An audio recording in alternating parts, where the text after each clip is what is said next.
Well, good evening, y'all. What a beautiful day it was today here in Hardin County, Kentucky.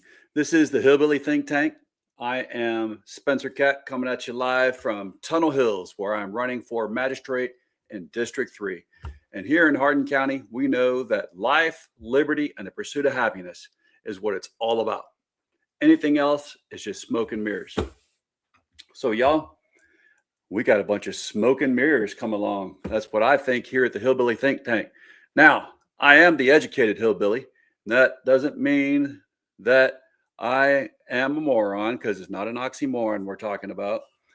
We're talking about folks in Kentucky have had a long line of erudite, educated, emancipated folks for as long as we've been here. Yeah, we've had some ignoramuses too, but we've also had quite a few educated folks. So I'm one of those folks just like you that we can't have the wool pulled over our eyes. We know what the truth is. And the truth is, we have got a first lady in the White House who is a bamboozler. She's a gaslighter, just like her husband. So, do you not remember the jacket she wore down to the border that said, "I don't care to you"? So she didn't care about kids in cages. We know that. Well, what is it that all of a sudden, in the middle of a war, made this woman come out when no one had been talking about her and Epstein in a long, long time? Those can of worms seemed to be closed and sealed and shut as everyone was thinking about the price of gas, price of fertilizer if you're trying to buy it for your farm, price of diesel if you need to fill up your tractor. No one was talking about Melania and Epstein and Giselle until now. Now, that's all. We wonder, what on earth did you do that for? Apparently, it caught her husband off guard. So I've got a little poll here. Want to see what you guys think. Go ahead and click on your answer. Is Melania Trump a lying cunt?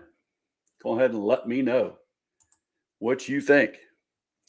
Tom's on here. Tom says, Commander and a couple other good folks are listening from Irvine. Welcome, guys. Hope to see you there tomorrow if my car will start in the morning. That's here. Yeah. I got an event. It is month of the military child. So tomorrow here in Hardin County in Elizabethtown, the American Legion Post 113 is hosting a breakfast for military children, veterans children. So since my 13-year-old is a veteran child and a military child, we're going to go celebrate her. And I'm going to be out there serving breakfast to all the folks that come out to eat. So all the kids are going to eat for free if you're a military child, veterans child, and the adults are going to pay a nominal fee, and we're going to show them a really good day to honor them. So I'll be there tomorrow serving breakfast and saying hello to everybody, honoring these children and what they've had to go through as military kids. You know, it's a blessing and it's a curse. So after that, hopefully I'll catch you in Irvine, Tom and crew. All right. We've got Blue City Overlanders. Fam, watching you live from the hills. All right. Good to see you guys. Hope to catch you. You're in my neck of the woods. Yeah, my dad was from Elliott County. My mom was from Morgan. Had great grandparents from over here in Hardin County. That's why I decided, hey, I really love it over here. Roots here and roots in the hills. So that's why I'm the Hillbilly Think Tank. All right, y'all. So Melania Trump, why on earth did she have to come out now and talk about this? If you have an idea of what it might be, you can go on ahead and answer my poll with a yes or a no. And also, if you want to call 606-253-9885, you can tell me your views live on the air, and we'll get your view of what is going on.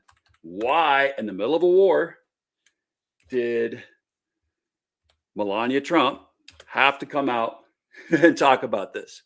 Why on earth does she think she can direct Congress on what they should or shouldn't do? Have we ever had a first lady tell Congress what they need to do in their sessions? Not that I've seen, not while they're first lady. So why did Melania do this? Again, 606-253-9885. Love to have you on here. Why did Melania come out and not inform her husband that she was going to do so?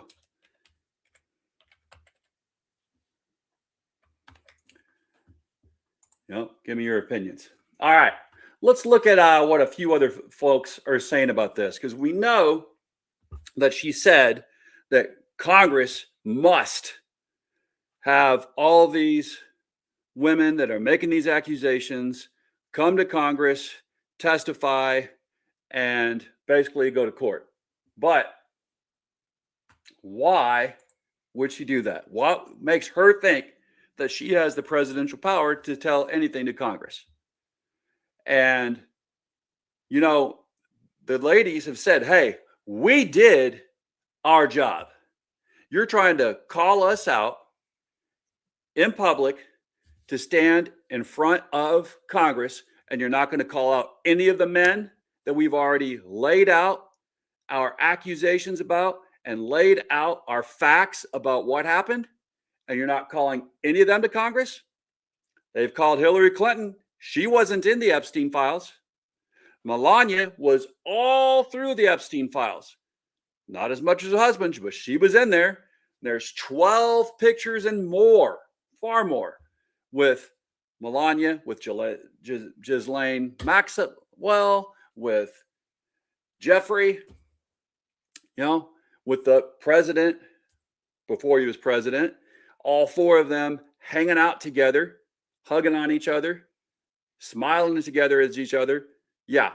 The type of pictures they took were not the type of pictures that I would just take with, mere acquaintances. You're not going to find me with that type of picture with mere acquaintances, especially not that many over that many years, So, and the love emails that the two women send each other, that's out there. She thinks it's not, but it is. She thinks that we're forgetting, or that the Justice Department is going to wipe it all clean for her. But it was out there before the Justice Department even started hiding it. So, all right, let's see. Old guy in North Carolina says, I'm agreeing with those who know something is coming out on her and Trump, Epstein, etc. And she's trying to get ahead of it, and it's every rat for themselves. Well, here's part of it. We know that there is a book that was just released, and it spills the dirt. Everything that Epstein told the author before, Jeffrey died. But also, in the summer of 2025, right in the middle of Donald Trump's stern immigration crackdown, there was a lady named Ungaro. She had a kid with Paolo Zampoli. I think that's the name. Yeah. Paolo Zampoli is an Italian former modeling agent. Supposedly, he's now, of course, been trying to pretend like he was the one who introduced Melania to Trump. There's evidence of saying that's not the fact, that that's a cover story, that it was actually Jeffrey that introduced Diaper Don to his young wife. But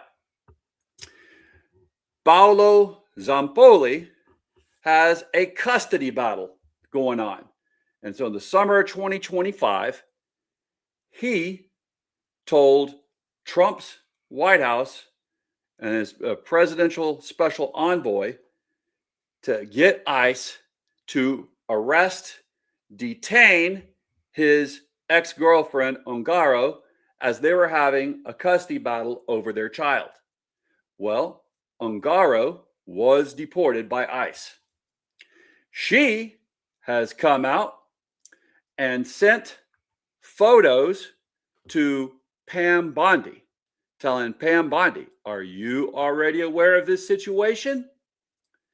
Meaning the situation of corruption, where this man who had all kinds of young models that he used to send the way of rich folks, he was one of Jeffrey's friends, that this guy was using his connection to the president to send this woman to Brazil so that the man could win the custody battle, right? So again, we're talking about the highest of corruption. Are we surprised? So here we go. Amanda Ungaro at Pam Bondi. Are you already aware of the situation? Do you fully understand the extent of the information I possess regarding you and the individuals associated with you? I strongly advise you to consider the seriousness of these matters.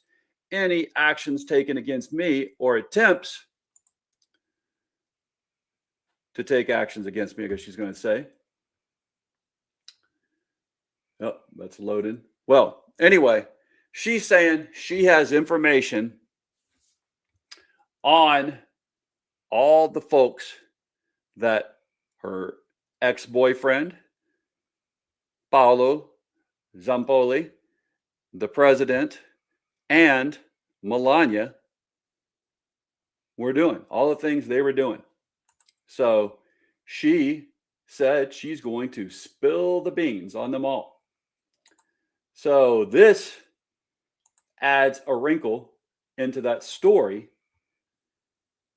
that Melania is trying to feed us. She thinks that none of us bothered to read the Epstein files as they're released, that none of us, even before her husband got his second term, that none of us were keenly aware of the crap she did to become a citizen, the things she did with Jeffrey, the things she did with Diaper Don before she married him, things she did with Ghislaine Maxwell.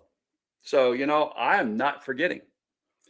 Not at all. I don't think any of us Americans are. And so the fact that this woman is saying, hey, there is more going on, there is a backstory, and that under the Trump administration, this backstory is going to blow some covers, right? So, yeah. So it says here that Mgao arrived in New York in 2002 when she was 17. According to the Times, she traveled on Jeffrey's private plane from Paris with her agent and later said she never saw Epstein again. That same year, she met Zampoli, then 32, at a Manhattan nightclub where he recruited her as a modeling client, encouraged her to move to the U.S., and began a relationship she said lasted 2 decades. Zampoli has said it began when she was 19. She recalled the plane ride in a March interview with the Rio de Janeiro-based Brazilian daily newspaper O Globo. There were about 30 girls on the plane. Remember, this is Jeffrey's plane. I found it very strange, Ungaro said. They looked more like students than models, beautiful and very young, but not with a model profile. All right, so it goes on, but this is at the crux of what it is that has terrified Melania Trump. This is why she is out trying to cover her keister. Right in the middle of a war. Of course, supposedly we're at a Taco Tuesday stalemate, but that's not happening, as we know. So, after Taco Tuesday, we're having a very interesting week, aren't we? So, we know the president's not happy. We know that there is more that's going to come out. Like I said, there's the book that's been released. That is basically, you could say almost the autobiography of Jeffrey, as Jeffrey told it to a well-renowned writer. And this guy has got a lot to dish out. A lot of things being said. Number one is Jeffrey said that it was him or he that introduced Diaper Don to Melania. So, yeah, it's not as it seems. That's for sure. The American people really don't care for Melania Trump. Take a look at this. All right, let's take a look at Melania Trump's net favorable ratings. Look at this. The lowest ever. The lowest ever. We're talking about now 12 points underwater. If you go back a little bit more than a year ago, she was 3 points above water. You go back at this point, about this point in term number one for Donald Trump. Look at that. She was 30 points above water. So at this point, historic lows for Melania Trump. These numbers are absolutely awful. One of the questions is why the shift now? But also, I guess, you need to look at this always in the historical context of how does she line up against other first ladies? Yeah, okay. If we look at this historically, the worst ever at this point in term number two. Look at this. We got her at 12 points underwater. Look at the rest of these first ladies on the board right here. They're all way above water. 42 points above water for Michelle Obama, 46 above water for Laura Bush, 25 points above water for Hillary Clinton, who was not always the most popular, and 50 points above water for Nancy Reagan. And I even looked at Joe Biden's numbers at this point in that presidency. Of course, that was term one. She was above water as well. So this is the worst at this point in a presidency as well. Melania Trump breaking records in the way that you don't want to break records. Historically awful she is. The American people really don't care for her. And you also, I'm seeing you have new numbers or another look at the impact or the appeal that her appeal after her documentary came out. Yeah, okay. So you asked in question number one, you said, why? What is one of the reasons why? And I think one of the reasons why was this documentary. I think a lot of people saw it as political, even if she didn't want it to be. And you could just see it here. This is real world data. This is not just the polling data that shows the lack of appeal, historic lack of appeal that she has for a first lady. Look at this. Some of Melania's budget sheet. Look at this. The budget, rights and marketing, $75 million. That was what is estimated to have been spent by Amazon. Compare that to the box office, both domestic and international combined. We're talking about $17 million. That makes this a bomb. There was a lot of talk when the film came out. Hey, you know, it had a good opening weekend. But then basically it stopped making money. So unless Amazon is able to make this up through streaming, this is going to be a historic bomb. Amazon spent a ton of money on it. And look at that. Simply put, the money was not made back. That coalesces, that combines with the polling data to say that Melania Trump is historically unpopular for a first lady. So interesting. Good to see her. Nice to see you. Thank you. John. Scott McFarland. So You know, it's almost hard to believe that, as I remember when Bill Clinton was in office and we had the scandal about, with the cigar and the intern, and everyone seemed to be hating on Hillary, and yet, as you see there, the numbers, she still stayed at 25% popularity. This minus 12% popularity. It goes to the fact that she is a grifter of grifters. I mean, she is now in possession of the fuck shack plane that Kristi Noem had and was using with Corey Lewandowski before Kristi Noem got fired from ICE. That plane that Kristi Noem tried to pretend she bought, that luxury multi-billion dollar airplane that had a huge king-size bed in the back for them to have their sexual escapades. And it was supposed to have been used to deport and fly around detainees, but it wasn't. She and her lover were using it. Now, Melania Trump is using it.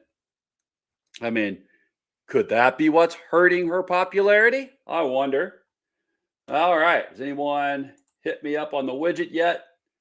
Is Melania Trump lying? Yes, no. That's my poll. I got it up there on the board. Anybody want to put their 2 cents in? Or give me a call, 606-253-9885. Or did I misplace that? Yeah. Let's see what your views are of what's going on. All right. Let's look at some more reporting here. So remember these racy pics. All right. Now we're in the Oval Office. Completely nude pics. That's the first lady. Plenty of completely nude pics of this woman. Have we ever had that of a first lady? Not that I can think of. Now, besides being the FLOTUS, she's also known for being the person who likes to steal other people's work. So as an English teacher, I'm always looking to see, did my kids really write what it is that they say they wrote, or are they taking credit for either AI or for something that, someone else wrote for them or that they copied.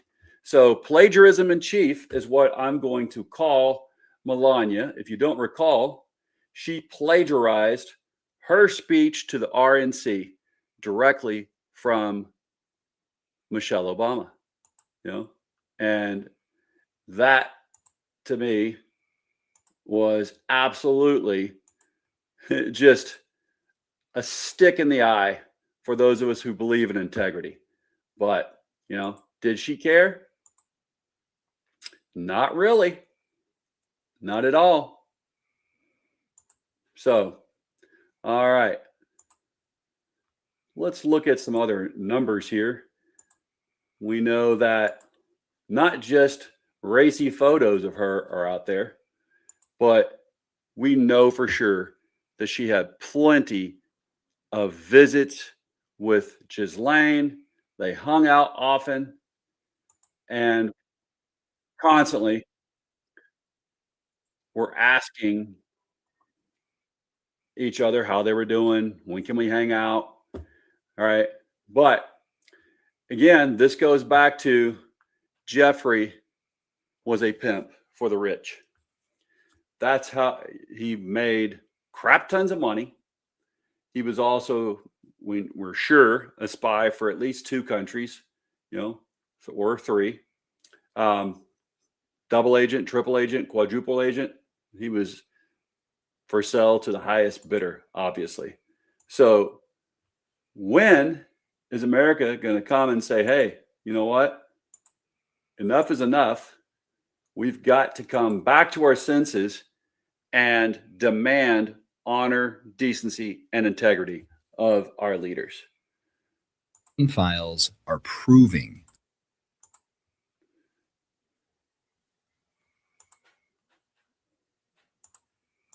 are proving what I have been saying about child trafficking for over 10 years.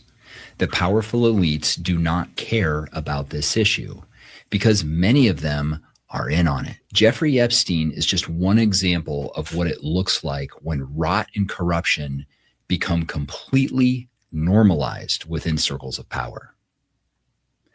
After Epstein's 2008 conviction as a sex offender, the people with security details and private jets and foundations named after themselves didn't cut him off. They kept taking his calls. They kept showing up at his townhouse parties and on his island. They kept asking him for introductions, political help, money, and even giving him PR advice on how to rebrand his reputation after his conviction. And look at some of the names that kept circling Epstein after his 2008 conviction. Bill Gates met with Epstein multiple times, well after Epstein was a registered sex offender. Steve Bannon treated Epstein as a behind-the-scenes strategist for his global populist project, even filming hours of video to shape Epstein's comeback narrative. What about Richard Branson? He exchanged warm emails inviting Epstein back to his island and even told Epstein to make sure that next time he came, to bring his harem. Language that shows just how normalized Epstein's behavior had become in these circles of power. And let's not forget Alan Dershowitz, Epstein's longtime friend and lawyer who helped negotiate that sweetheart Florida plea deal he got in 2008. Who actually published an argument in the paper that statutory rape laws were a, quote, outdated concept. That's not a random assortment of acquaintances.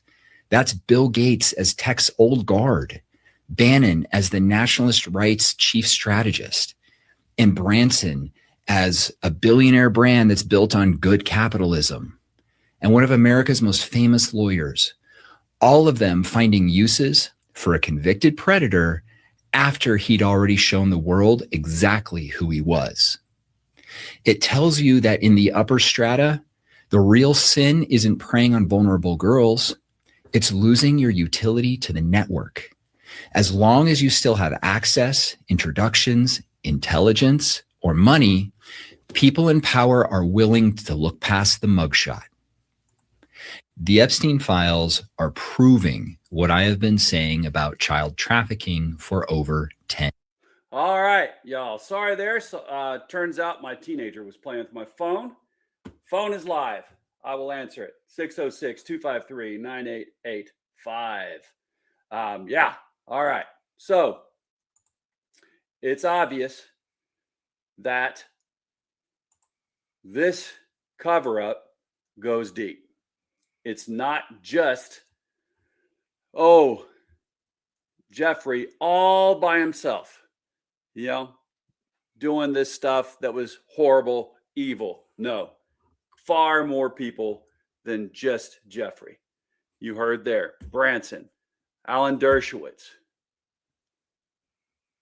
the head of Microsoft, Bill Gates. We can keep on going down the line. We know that Musk was there. We know that the current interim Department of Justice head was there. Our new interim attorney general was there. We see that Ongaro says she has the beef. She has evidence of what really is going on, who's really guilty. And apparently that got Melania stirred up. All right. Well, let's get some more of the real reason here. All right. We got a caller. Hello, Jonathan. This is Spencer Keck. You're live on the Hillbilly Live. Hey, how you doing? We're calling in from the hills, and we have Paul's out here too. He wants to say hi. Hey, Paul. How's it going tonight? Bear Paws checking in. All right. So what do you think there, Bear Paws? Is she lying or is she telling the truth? Bear Paws, we're going tonight. Paul? Yeah. Bear Paws is right here. Bear paws. Yeah. So is she lying or is she telling us the truth? Like a snake. Like a snake in the grass, right?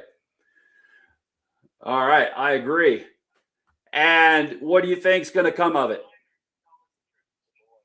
So I'm sorry, we have a delay on the out here in the mountains. But yeah, she's absolutely lying, and she has enough clout and money from like the rich to keep it going. And as long as they keep us divided, it'll work. I absolutely agree. And do you think this is going to help the war effort or hurt the war effort? So I think the service members, and I'm a veteran myself, and I can say that we're smart enough to realize what's going on. I would have to agree with you as a veteran myself. Hopefully, you and I aren't one of just a few. Hopefully, the majority of veterans see the truth of what's going on. That's what I'm aching to believe, at least. Yep. So let me let you go, brother. We are out here enjoying wilderness, and we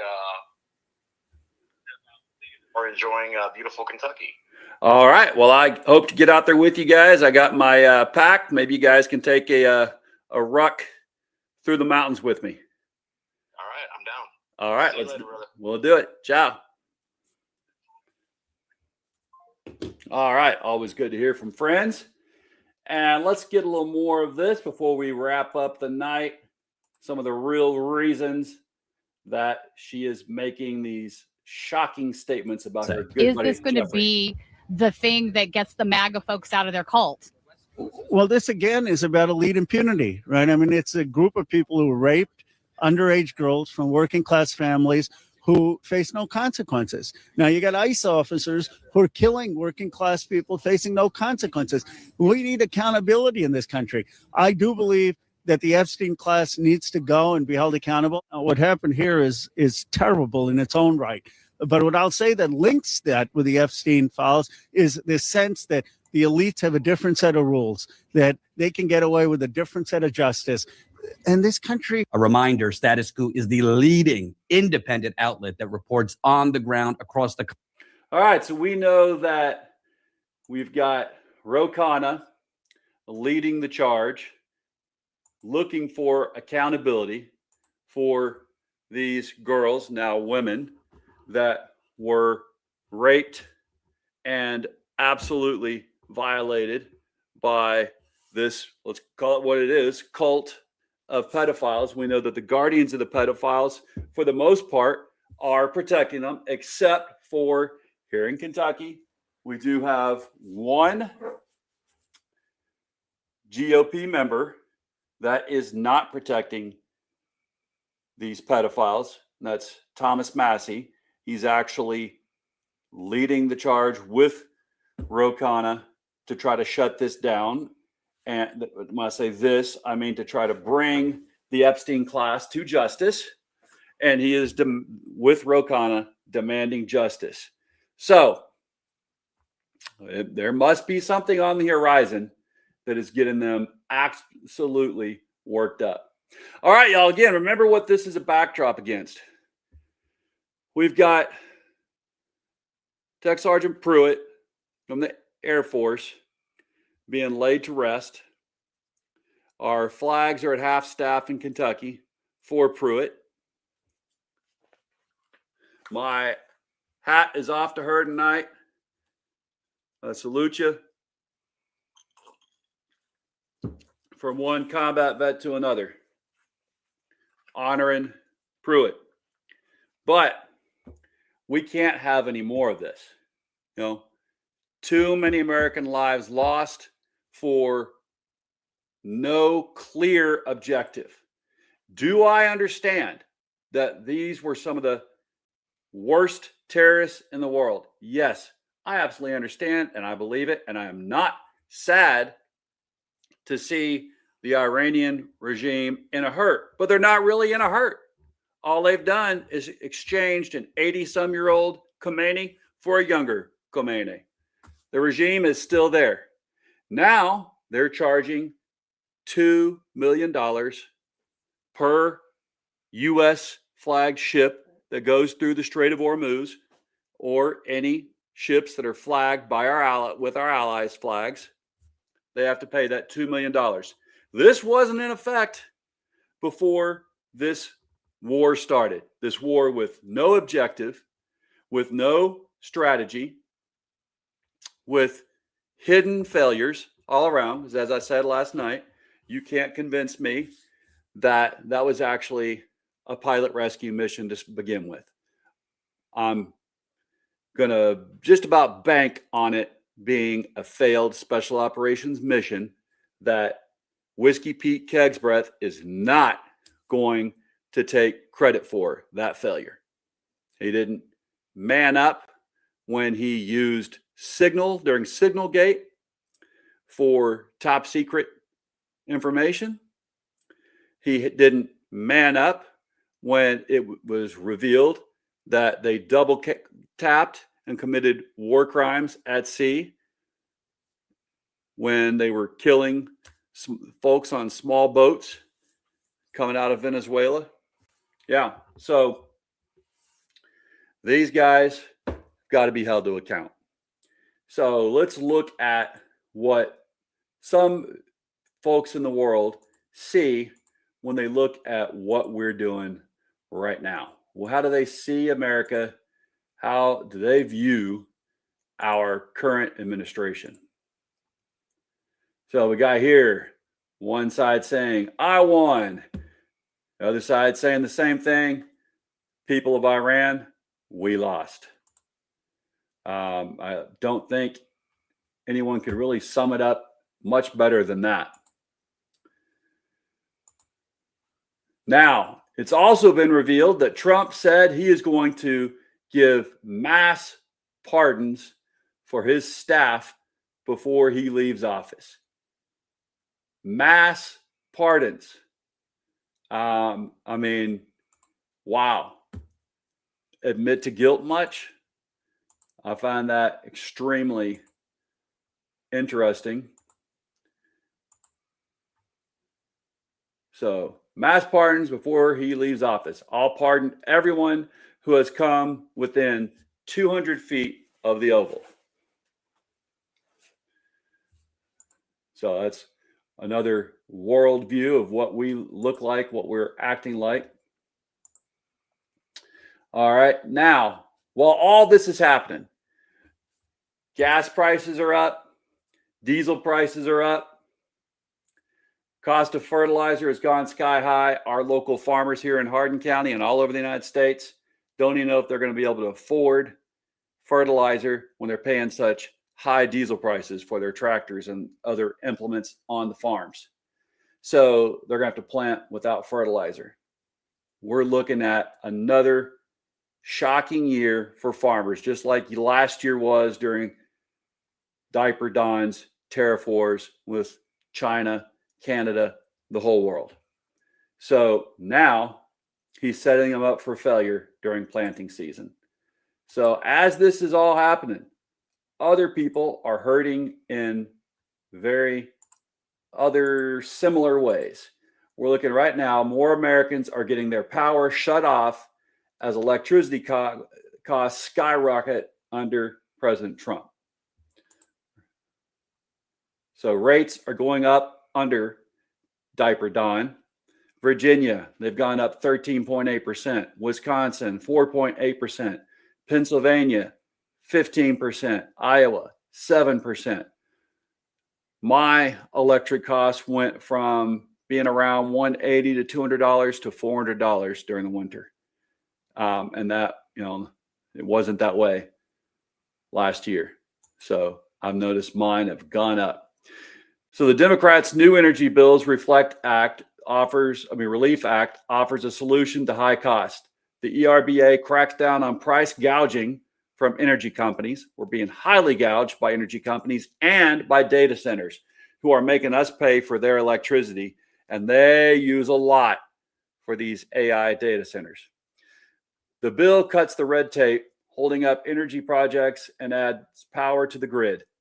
If this bill is passed, the law would offer financial assistance to protect families from utility shutoffs. And folks, while everyone is feeling the crunch right now, we need this bill to pass. So talk to your representatives and tell them they better pass it. If they could pass the big, ugly, nasty bill, they can pass this bill. That'll help all Americans. Folks here in Hardin County cannot keep on under these conditions. We've got to do something, and it's got to be quick. So, all right, y'all. Today, I decided I had some seeds out. I was scrambling to get my car back from the shop. Still not fixed, but I told them, hey, you're not going to work on the weekend. At least let me take my chances with it so I can get out to the mountains with my friends. But I also took some time to get out and start my locavore enterprise. So I'm trying to, like I said, this year, eat locally. I'm on a hiatus and hopefully a full-time stop from taking part in industrial farming's fruits. I want to eat food that either I grow or that's grown within 30 miles of me. So I've got my honeybees, I've got my backyard chickens. Those backyard chickens provide me eggs, some meat when I get too many roosters. Got quite a few roosters right now and need to harvest. And I went out and we planted a bunch of seedlings and put some seeds in the ground today. So again, I'm doing the no-till method.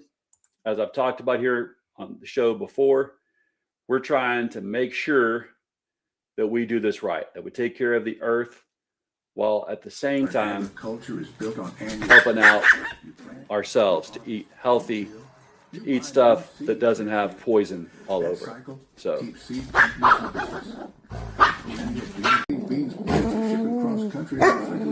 that's right, dig right there. Right here, dig right here. We need a plant right there. There you go. Right there, dig right there. That's right. That's right, right there. Yeah, that's right. That's right, that's right, dig. Dig, we got a plant right there. That's what we're gonna plant. Good job. All right, right there. There you go. Good job. Good job. So he dug the holes for me and I put the seedlings in. It's pretty awesome. All right, y'all. Let's remember the only way we can get through this is together. Here in Kentucky, united we stand, divided we fall. That's not just a catchphrase. That is a way of life.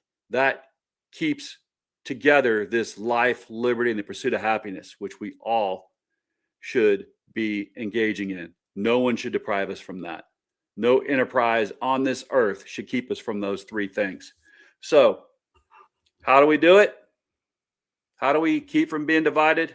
We love our neighbors as ourselves. We don't let this division of left wing versus right wing, liberal versus conservative keep us apart. We didn't do that during the American Revolution, unless you're on the wrong side.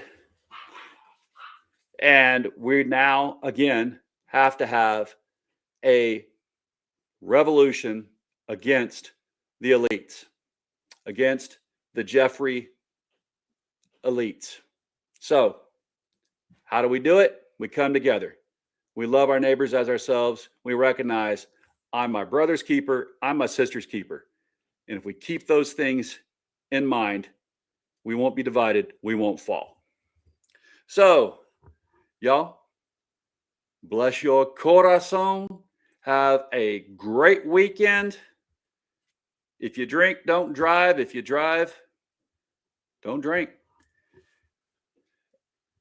Remember those that are deployed overseas tonight. Let's keep in mind all that they're going through. They didn't ask for this war, and let's bring them home safe and sound.